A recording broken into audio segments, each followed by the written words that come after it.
Le Sphinx d'Edgar Allan Poe.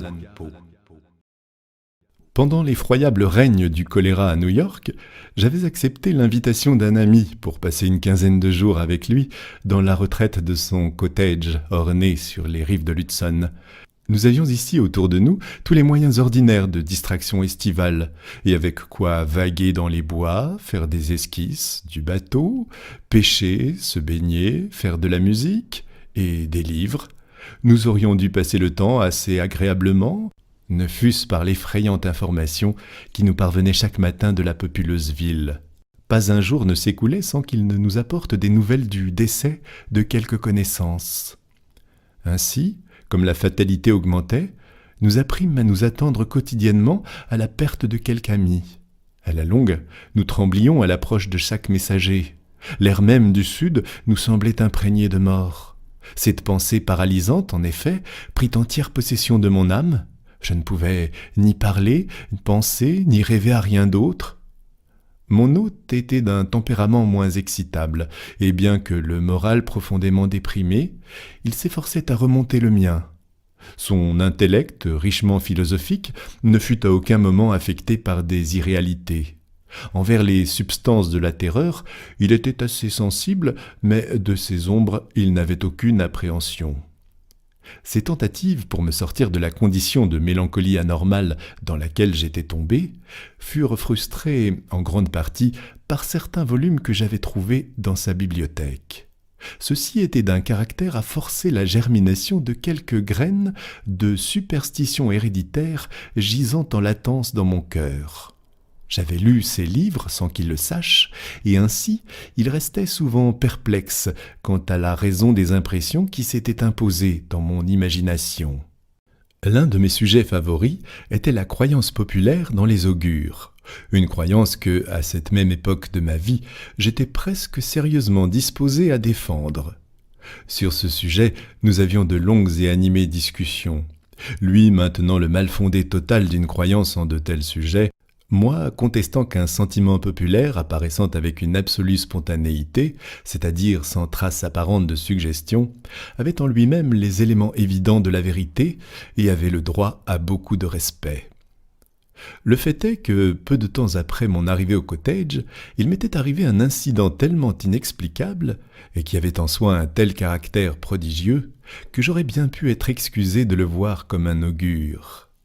Il m'attirait, en même temps me troublait, et m'effarouchait tellement que plusieurs jours s'écoulèrent avant que je me décidai à communiquer la circonstance à mon ami.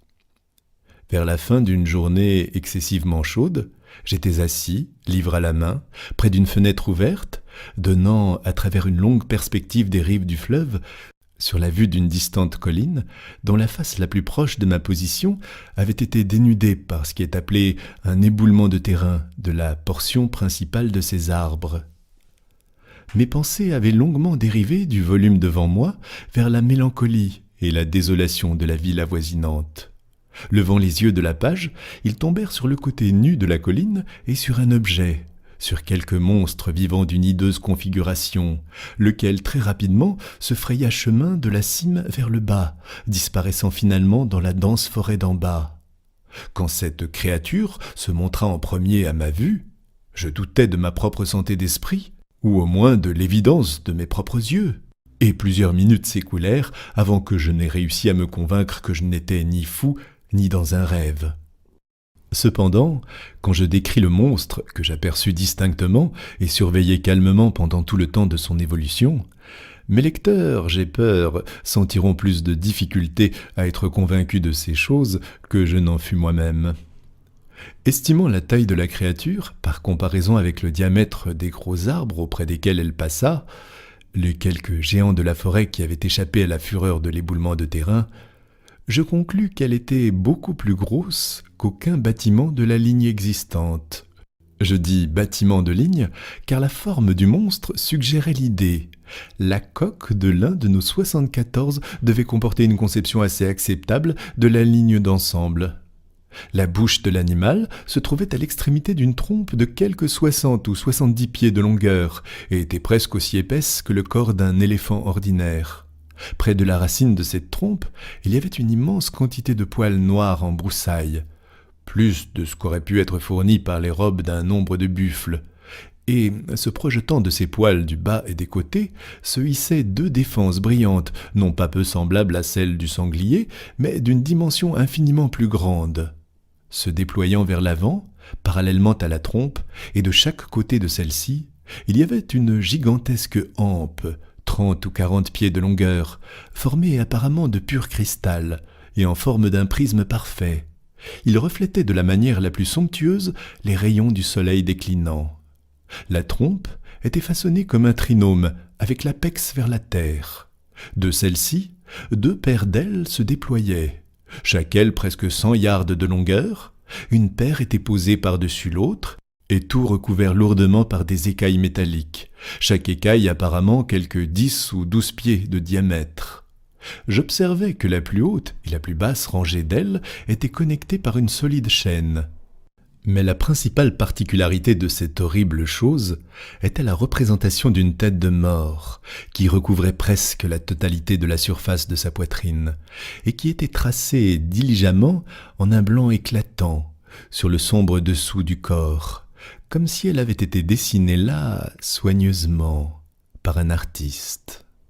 Pendant que je regardais ce terrifiant animal, et plus spécialement l'apparence de sa poitrine, avec une sensation d'horreur et de crainte, avec un sentiment d'un mal prochain que je trouvais impossible à apaiser par aucun effort de la raison, j'aperçus les énormes mâchoires à l'extrémité de la trompe s'écarter soudainement, et de celle-ci il parvint un son si fort et si expressif de douleur qu'il frappa mes nerfs tel le glas, et quand le monstre disparut au pied de la montagne, je tombai tout de suite, en m'évanouissant, par terre.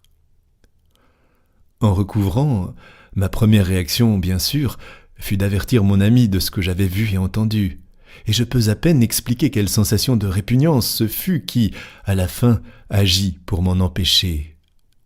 À la longue, un soir, quelque 3 ou 4 jours après l'événement, nous étions assis ensemble dans la chambre où j'avais vu l'apparition, moi occupant le même siège près de la fenêtre, et lui allongé sur un sofa à proximité. L'association du lieu et de l'heure me conduisirent à lui faire le récit du phénomène. Il m'écouta jusqu'à la fin. Au début, il riait de bon cœur, et ensuite, il revint sur une attitude excessivement grave, comme si mon déraisonnement eût été une chose au-delà du soupçon. À ce moment, j'eus encore une vue distincte du monstre, sur lequel, avec un cri de terreur absolue, je dirigeai maintenant son attention. Il semblait passionné, mais maintint qu'il ne voyait rien, malgré que je lui montrais minutieusement le parcours de la créature, pendant que celle-ci se frayait un chemin en descendant par la côte nue de la colline. J'étais maintenant immesurablement alarmé, car je considérais la vision ou bien comme un présage de la mort, ou pire, comme le signe avant-coureur d'une attaque de folie. Je me jetai passionnément en arrière sur la chaise, et pendant quelques instants, j'enfouis mon visage dans mes mains. Quand j'ouvris les yeux, l'apparition n'était plus visible. Mon hôte, néanmoins, avait récupéré à quelques degrés le calme de son expression, et m'interrogea très rigoureusement au sujet de la configuration de la créature vue en vision. Quand je l'eus pleinement satisfait sur ce topo, il soupira profondément, comme libéré de quelque poids intolérable, et continua à parler, avec ce que je considérais un calme cruel, de différents points de philosophie spéculative qui, en ce temps, avaient constitué un sujet de discussion entre nous. Je me souviens de son insistance très spéciale, parmi d'autres choses, sur l'idée que la principale source d'erreur dans toutes les recherches humaines reposait sur la responsabilité de la compréhension à sous-estimer ou à surévaluer l'importance d'un objet par un simple mauvais mesurage de sa proximité. Pour estimer proprement, par exemple, dit-il, l'influence à exercer sur l'humanité tout entière par la complète diffusion de la démocratie, la distance de l'époque à laquelle la dite diffusion pourrait être possiblement accomplie ne devrait pas manquer à constituer un article de l'estimation. Cependant, peux-tu me citer un seul écrivain traitant du sujet de gouverner qui n'ait jamais réfléchi sur cette branche particulière du sujet et qui vaille la peine d'être discuté du tout ? Ici, Il fit une pause pendant un moment, s'approcha d'un panneau de bibliothèque et en tira un sur une synopsis courante d'histoire naturelle. Me demandant donc de changer de place avec lui, de manière à ce qu'il puisse mieux lire l'imprimerie du volume, il prit mon fauteuil près de la fenêtre et, ouvrant le livre, résuma son discours sur un ton très ressemblant à celui d'avant. « Mais ton excessive minutie, dit-il, à décrire le monstre, jamais je ne l'aurais eu dans mon pouvoir pour te démontrer ce que c'était. En premier lieu, laisse-moi te lire un récit d'écolier sur le genre sphinx, de la famille Crepuscularia, de l'ordre des Lepidoptera, de la classe des insecta ou insectes. Voilà ce que dit le récit. 4 ailes membraneuses, recouvertes de petites écailles, peu colorées, d'apparence métallique. Bouche formant une trompe enroulée, produite par un rallongement des mâchoires, sur les côtés desquelles se trouvent les rudiments des mandibules et des papilles inférieures. Les ailes inférieures attachées aux supérieures par un poil raide, antennes en forme de trèfles allongés, prismatique, abdomen pointu. Le sphinx à tête de mort a occasionné beaucoup de frayeur parmi les ignorants à certains moments par le type de cri mélancolique qu'il pousse et l'insigne de mort qu'il porte sur son corset.